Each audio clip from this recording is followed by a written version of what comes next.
Welcome back to the Comfort Food series. Today I'm going to show you the best comfort food out there, in my opinion at least, also known as the flour tortilla.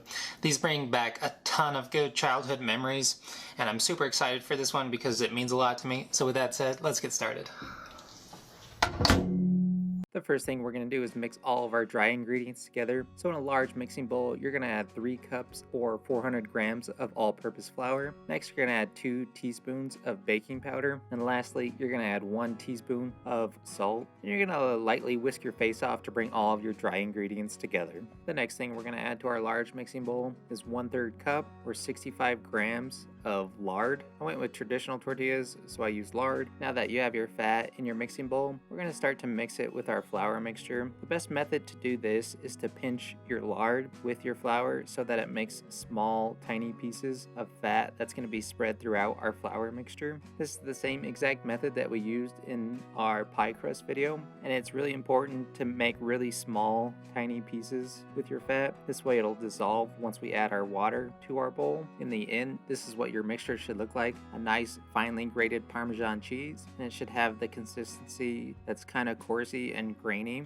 If it's grainy, then you know that your flour and fat have mixed really well together. The next thing we're going to add to our mixing bowl is 1 cup or 236 mils of hot tap water. It's really important to use hot water for this. Using hot water will help melt and dissolve the small chunks of fat into our flour, giving us that ultra soft tortilla. Once you have your water measured out, you're going to pour it straight into your bowl, and you're going to start to mix your wet with your dry ingredients. You can use a spoon for this. Since our hands are already dirty, we may as well just keep going and using our mitts. You're going to mix the 2 ingredients together by stirring them and slightly kneading them in your bowl until your dough starts to form a shaggy dough ball. And your dough is going to be super sticky in this stage, and if it is, don't worry, you're doing it right. So don't add any more flour at this point. If you add more flour, then you're going to throw off the entire recipe and your tortillas aren't going to come out as good as they should be. Once your shaggy dough ball has formed, you can turn it out onto your work surface and start to knead it. You want to ensure that you get all of that dough and bit of flour out of your bowl so we can knead it into our large dough ball. If you've never worked with any type of dough before and you're not sure how to get this sticky dough off of your hands and fingers, all you need to do is rub your hands and fingers together and it'll knock off all that sticky dough, which will make your hands clean, and this way you can knead in all that sticky dough into your large dough ball. You can use this method for everything like making bread dough or pasta dough or pizza dough. Now that you have all that sticky dough cleaned off of your ball catchers, you're going to start to knead your large dough ball until it becomes nice and smooth in texture. There's really not a set time on how long you should be kneading your dough for. It's all going to depend and vary between person to person. So if you're new to kneading, it may take you 15 to 20 minutes to get that nice smooth dough ball compared to somebody that does have experience where it might take them 5 to 8 minutes. That's why it's best to go off the visual and feel of your dough instead of going off of time. And this is one of those recipes that the more practice and the more time you do it, the better off you're going to get at it, and you're going to know what it should look like and feel like. When you're measuring out your ingredients, it's important to be precise when doing so because the same rules apply from baking to making flour tortillas. It's a science and everything has to be well balanced, because if you're over on one thing, then it'll throw the entire recipe off. In the end, this is what your dough ball should look like: a nice, smooth, pliable round of dough. Once you have it all rolled out, you're going to take a bench scraper or a knife and you're going to cut it straight in half. We're going to make small dough balls. We're going to make about 12 equal pieces. You can also use a scale for this if you want to be super precise about it, but I'm going to free ball it and eye it out today. Find that it helps if you roll your dough ball into a log. This way it makes it a whole lot easier to cut into small balls. You're going to make the first cut and you're going to use the previous dough ball to make the next cut. This way you can get equal pieces. You're going to lightly roll your ball to see what it looks like in shape. You're going to make adjustments if needed, maybe cutting off some excess on a larger one to make a smaller one a bit bigger. You're going to repeat the same exact process for the other side of dough, cutting it into 6 balls. Now that we have everything cut, it's time to shape them and make them into tight little dough balls. The best method I find to do this is to pull the dough from the top of the dough ball towards the bottom of the dough ball. This way the top is nice and tight and smooth, and of course the bottom is going to have that excess dough. All you're going to do is fold it into itself and then roll it on your work surface to make it that smooth texture. The best way I think to describe it is you pull the dough to make jellyfish tentacles for whatever reason. I don't know why, but that just makes sense to me. And you can totally skip the step of pulling your dough to make it into that tight ball. You can just completely roll it on your work surface with your hand and palm, making that circular motion to make it nice and tight and a round shape. And if you've never rolled out a dough ball before, this is what your hand should look like, almost like a bear claw, like rawr, or like you're practicing some kind of martial arts or something. So now you know. Now that you've made enough terrible animal noises, you're gonna grab a clean kitchen towel and you're gonna get it wet and wring it out until your towel is nice and damp. Once it's nice and damp, you're gonna throw it over your dough balls, prevent them from drying out and getting all crusty and gross. Now that our dough balls are covered with our damp towel, we're gonna let them rest for 10 minutes. This will allow the dough to completely hydrate and allow the gluten to rest. This way we can roll them out a lot easier. Now that our dough has taken the required nap that it needed, we're gonna start to roll it out. Before we start to roll out our tortillas, I find it easiest to take the little dough balls and to flatten them out by hand into little disc shapes. This way it's a lot easier to roll because it'll already be in that round tortilla shape. You can totally skip this step if you choose. In the end, it should look something sort of like this. Now that you have that disc of dough, you're going to flour your work surface and your rolling pin really well to prevent your dough from sticking. I find it helps if you throw your dough down into the flour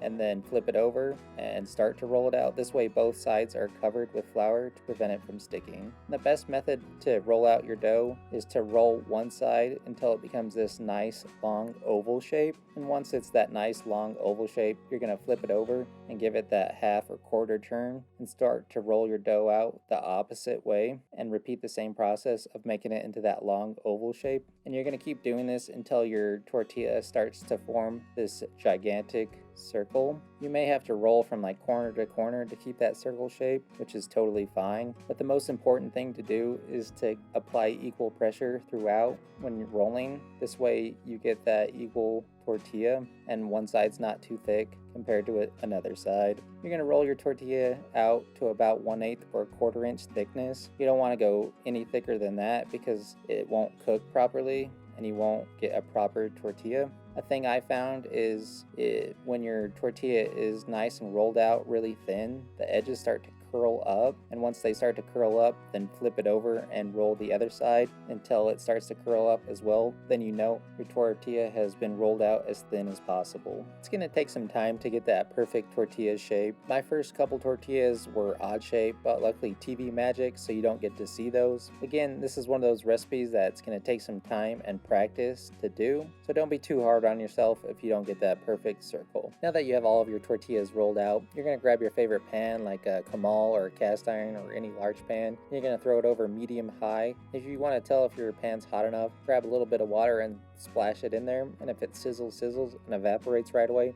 then you know your pan is ripping hot and is hot enough for your tortilla. You're going to throw your flour tortilla into your pan and you're going to cook it on one side until you get a ton of air bubbles like so. This is all the water being cooked off and is creating steam to cook the inside of our tortilla. Once there's a ton of air bubbles like so, you're going to flip it over and you're going to cook this other side for about a minute or two or until it's nice and golden brown in color. And don't push on those bubbles too much because there's a ton of steam and that will also burn you. Once your tortilla is done, you can throw it in a tortilla warmer. All I did was use a towel to throw them in and keep them warm. And you may need to adjust your heat up or down depending on if your pan's too hot or not hot enough. And if you can't already tell, your tortillas are going to be a bit darker in certain spots than the normal store-bought stuff that you're used to, which is totally fine.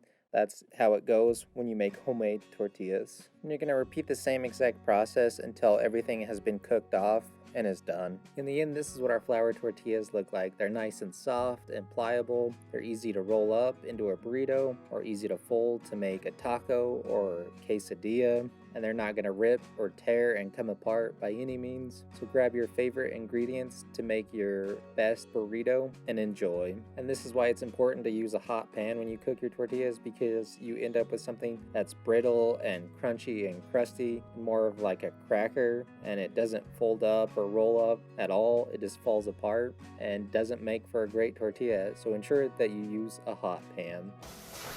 Alright, now that our tortilla is done, let's give it the old taste through. But first, I want to talk about it. I think that tortilla is a super underrated food technology out there. It's more than just a food missile, aka a burrito. I think the tortilla is a meal enhancer. It goes really well with a lot of foods like caldo or some sopa, or eat it with your breakfast with chorizo and eggs, and you just scoop it up, and that sounds really delicious. And I think it's just super good. Your tortilla should be nice and pliable so you can do things with it. And this thing is basically like a utensil. All you gotta do is rip a little piece off, then make a little scoop. Scoop your food into that. It's good. It's money. But anyways, enough talking about it. Maybe I'm just being super biased too, but yeah, let's give it a shot. These things came out super great. They're nice and soft and just super tender. Then they have the slightest salt flavor to them. It's just perfect. Then that fat comes through to add a little bit of flavor to it. And the pieces that got a little dark, it brings some flavor to it as well. Overall, these things are just a whole lot better than that store-bought crap you could buy. Alright, that's it for today's video. This recipe is crazy easy. There's not a whole lot to it. When you're first learning to make tortillas, it can be a little tricky, but don't worry, just hang in there. You'll figure it out, and you'll learn what works for you the best. But once you learn how to make these, you're definitely going to make them all the time for all of your meals because they're way better than the store-bought stuff. You can use these to make burritos or breakfast burritos, or use it as a utensil or a meal enhancer. It's really up to you. But the greatest snack ever that brings me back to my childhood is a fresh, warm tortilla and some butter. And you just lather that thing up, nice and good like. And you roll it up. Yeah, the best snack ever. That's it for today's video, so hopefully you enjoyed it. Thanks for watching, and I got a mouthful and a ton of snacks to eat, so we'll see you on the next one. Man, this is so bad. This is gonna take forever. You can make these to use for burritos for dinner, or use them to make breakfast burritos. Yeah. Not doing a good job. Welcome back to the Comfort Food series.